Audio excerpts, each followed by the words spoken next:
கண்ணிறைந்த கணவனை கரம்பிடிக்க காத்திருக்கும் அன்னை மீனாட்சி, தங்கள் மதுரையை ஆளப்போகும் மகாராஜனை வரவேற்க காத்திருக்கும் மக்கள், 7-14 லோகமும் வியக்கப் போகும் அந்த தெய்வீக மீனாட்சி சுந்தரேஸ்வரரோட திருமணம் இதோ உங்க கண்ணு முன்னாடி. இன்னைக்கு திருக்கல்யாணம் மட்டும் பார்க்க போறதில்ல. ஏன் சிவபெருமான் அவரோட திருமண நாள்ல ஆனந்த தாண்டவம் ஆடினாரு, தன்னோட பக்தருக்காக ஏன் கால் மாற்றி நடனம் ஆடினாரு, இதை எல்லாத்தையுமே இந்த வீடியோவில் தெரிஞ்சுக்க போறீங்க.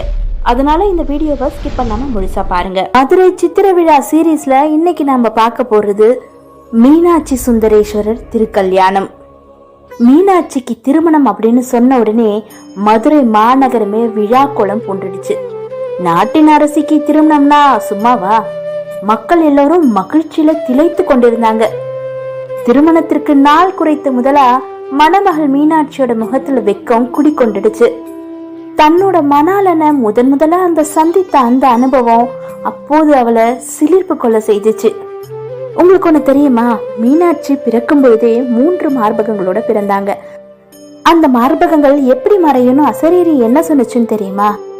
8 திக்கும் வென்று இமயத்தையும் வென்று வர சென்ற போதுதான் சிவபெருமான முதலாக சந்தித்தாங்க மீனாட்சி. அங்க நடந்த அதிசய நிகழ்வுகள் என்னன்னு தெரியுமா? இதுக்கு முன்னாடி நம்ம சேனல்ல இருக்க மதுரை மீனாட்சியோட பிறந்த கதையை பாருங்க. அதோட லிங்க் டிஸ்கிரிப்ஷன்லயும் ஐகார்ட்லயும் கொடுக்குறேன். இந்த கதையை பார்த்துட்டு அதை போய் பாருங்க. உங்களுக்கு இந்த கதை இன்னும் தெளிவா புரியும். சிவபெருமான பார்த்த நொடியிலேயே தன்னுடைய மணாளன் இவர்தான் அப்படின்னு எண்ணி நாங்க மீனாட்சி ஒரு நல்ல நாள்ல பூலோகம் வந்து மணந்து கொள்றதா சிவபெருமான் உறுதியளித்ததை இப்போது நினைச்சு மகிழறாங்க. இப்ப அவங்க ஆவலோட எதிர்பார்த்த சிவபெருமான் வந்து கொண்டிருக்காரு. மகாவிஷ்ணு, பிரம்மா மற்றும் தேவர்கள் தேவகணங்களோட வந்தாரு சிவபெருமான். புலித்தோலை ஆடையாகவும் பாம்புகளை அணிகலன்களாகவும் கொண்டு காட்சி தரும் சிவபெருமான் அந்த கோலத்துல இருந்து மாறி இருந்தாரு. சுந்தரேஸ்வரராக மதுரைக்கு மாப்பிள்ளையாக வந்தாரு. திருமணத்துக்குரிய நல்ல வேளையில முரசங்கள் ஒலிச்சுச்சு, சங்குகள் முழங்குச்சு. சிவபெருமானுக்கு பக்கத்துல தடாதகை, அதாவது மீனாட்சி பிராட்டி வீட்டு இருந்தாங்க. கற்பகத்தருவில் மலர்ந்த பூங்குடி போல் இருந்தாங்க. மேலும் இவங்க இருவருடைய காட்சி பண்ணும் இசையும் நீரும் தன்மையும் பாலும் சுவையும் மலரும் மனமும் மணியும் ஒளியும் வெவ்வேறு வடிவங்கள் கொண்டிருந்த தன்மையை போன்றிருந்துச்சா. மணமக்கள் கோலத்தை கண்ட மங்கையர்கள் மணமக்களை பல்வாறு புகழ்ந்து பேசினாங்க. திருமண சடங்குகள் நிறைவேறுச்சு. திருமால் கன்னியாஸ்தானம் பண்ண பிரம்மதேவர் உடனிருந்து திருமணத்தை நடத்துறாரு. சிவபெருமான் திருமங்கலனான பிராட்டியாருக்கு சூட்டுறாரு. எல்லாரும் கண் பெற்ற பயனை அடையறாங்க. திருமணம் முடிஞ்சிருச்சுன்னா அப்புறம் என்ன, தடபடலா விருந்து நடக்குமே. அது மீனாட்சி கல்யாணத்திலயும் நடந்துச்சு. மலை போல சாதம் சமைக்கப்பட்டுச்சு.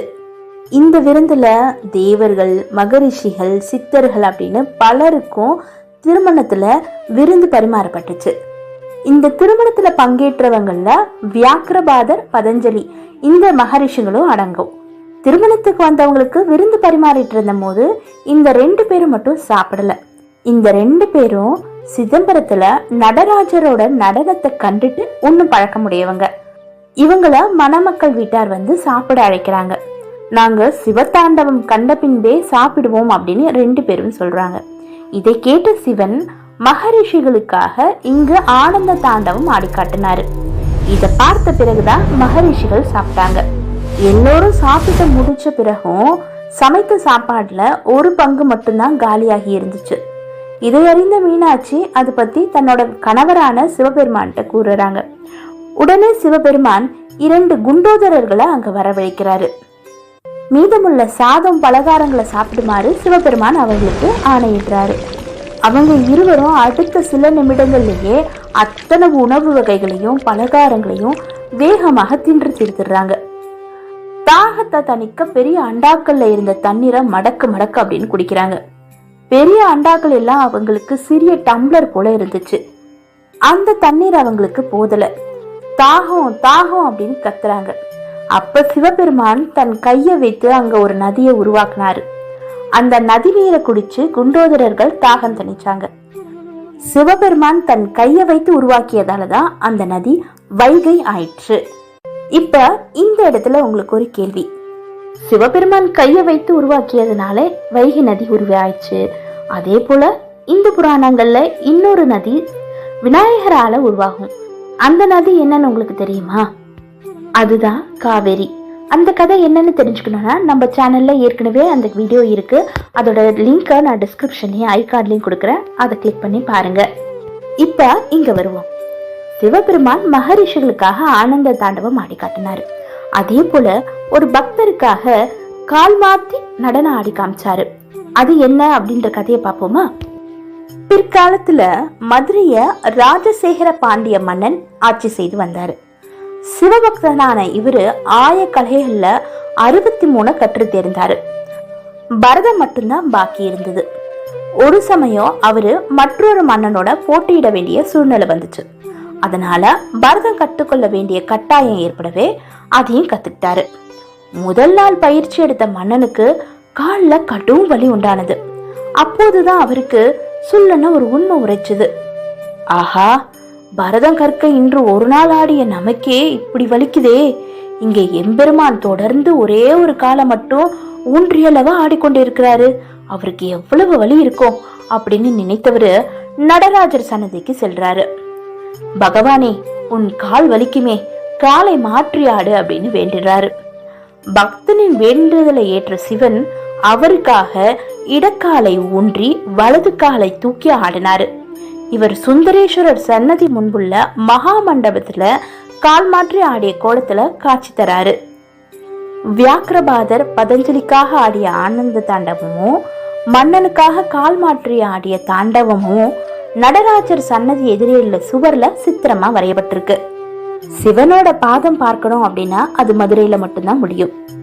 சிவபெருமானோட இடது பகுதி அம்பாளின் அம்சம். அதனால் சிவபெருமானின் இடது கால் அம்பிகைக்குரியதா ஆகுது. பொதுவா கோயில்கள்ல நடராஜர் இடது காலை தூக்கிதான் ஆடிய கோலத்துல இருப்பார். அதனால அவருடைய தூக்கிய திருவடிய அம்பாள் பாதமாகவே கருதுவாங்க. ஆனா இந்த கோயில்ல வலது காலை தூக்கிய ஆடிய கோலத்துல இருக்கிறதுனால இந்த பாதத்தை சிவனின் பாதமாக கருதுறாங்க. சிவத்தலங்கள்ல இங்க மட்டுமே சிவனின் பாதத்தை தரிசிக்கலாம் அப்படின்றது விசேஷம். பஞ்ச சபைகளில் உள்ள நடராஜர்கள்ல மதுரையில உள்ள வெள்ளியம்பல நடராஜரே பெரிய மூர்த்தி ஆவாரு. சிதம்பரம், திருவாலங்காடு, திருநெல்வேலி தலங்கள்ல சிறிய மூர்த்தியாக பஞ்சலோக விக்கிரகமாகவும் குற்றாலத்துல ஓவிய வடிவிலும் இருக்கிறாரு. இங்க மட்டும் சிலா விக்கிரகமாக பெரிய வடிவுல காட்சி தராரு. இவர் 10 கரங்களோட ஆயுதம் ஏந்தி காட்சி தருவது விசேஷம். அருகில சிவகாமி அம்மை இருக்கிறாங்க.